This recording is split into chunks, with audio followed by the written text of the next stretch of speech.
college football season brings a lot of hype and a lot of attention, and then the first game happens and a lot of panic. So, what are people panicking about in college football? I want to go back early on in the chat. Sutern asking, is Alabama done? Is Arch a fifth round pick?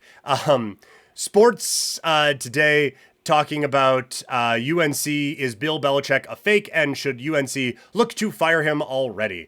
I get, like, there's a lot that we could potentially react to. On the Alabama side, are they done? No, like, they're not cooked.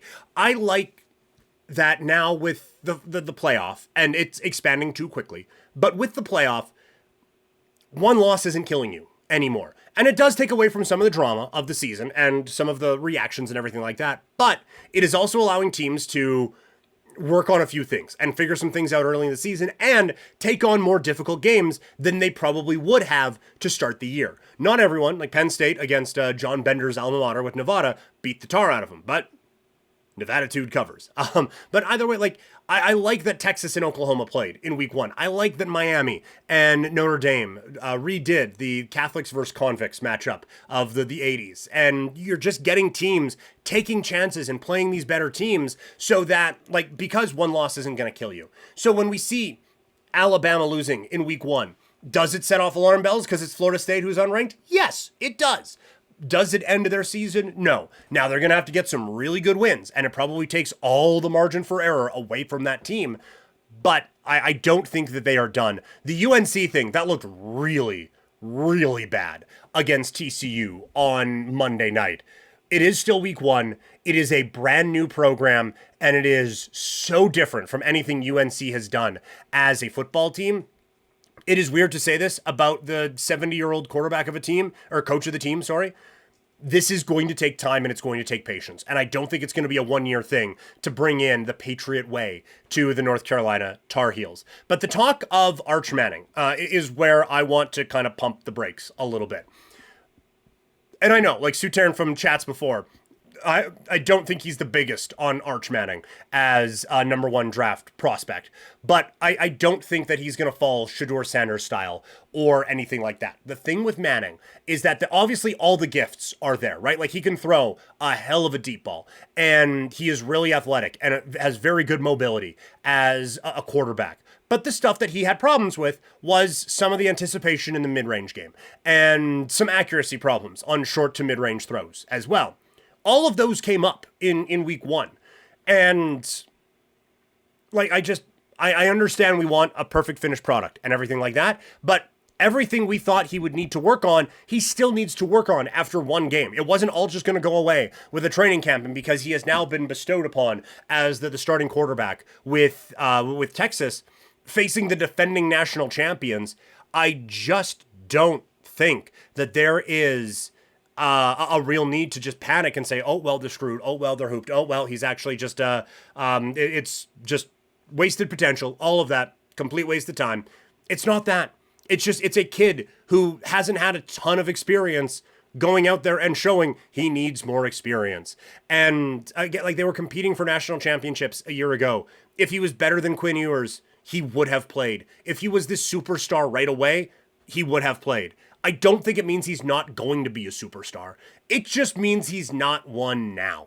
And I think with a lot of the physical gifts that he has, with the background and intelligence we presume him to have, and a pretty good coaching staff around him out at Texas, it's gonna get figured out.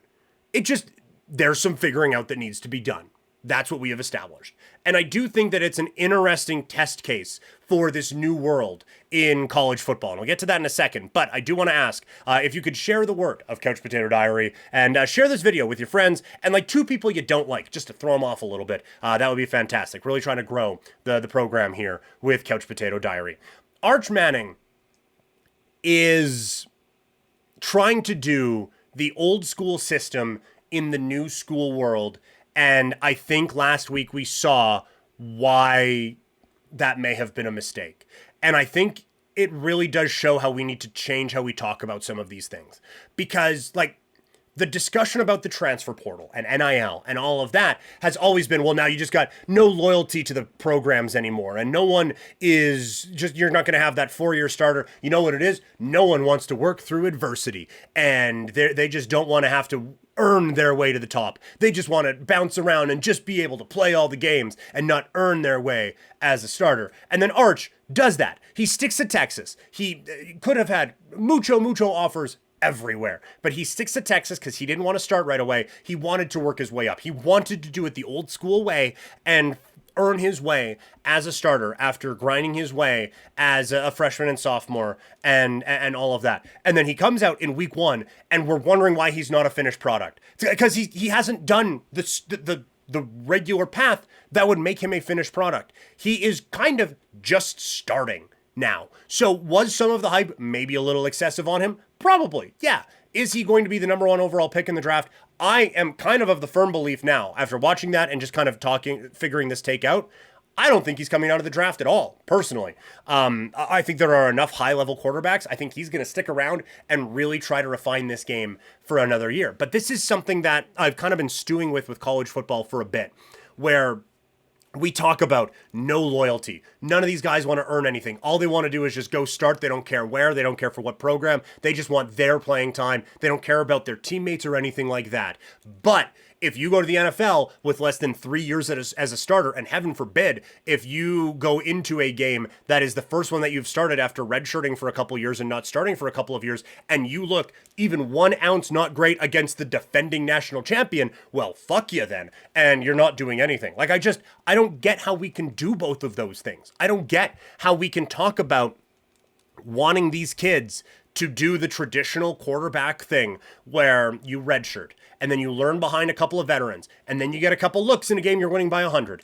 And now there's this and now there's that. And now you are in this spot and you get to play these games and then you get 15 of them and then we get to the NFL and it's, well, yeah, you only played a little bit, but look at those games that he had at the professional level. We can't get rid of that one and go to this system where we're upset that people are bouncing around from team to team just to get opportunities to play and then criticize the kids who didn't get a chance to play.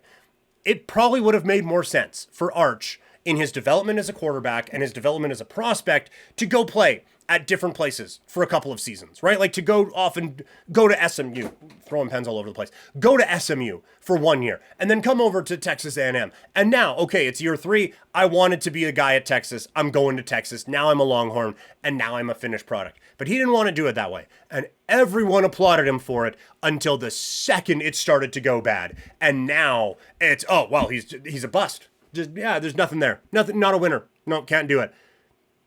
He did everything the exact way all the old school people wanted to, and they are still getting on him because he's not the finished product of everyone around him who has gone with the new system. So just some food for thought on the college football landscape as we get into week number 2. A reminder, you can bring Couch Potato Diary with you wherever you go in podcast form. Check us out on Spotify or on Apple Podcasts or wherever you get your podcasts.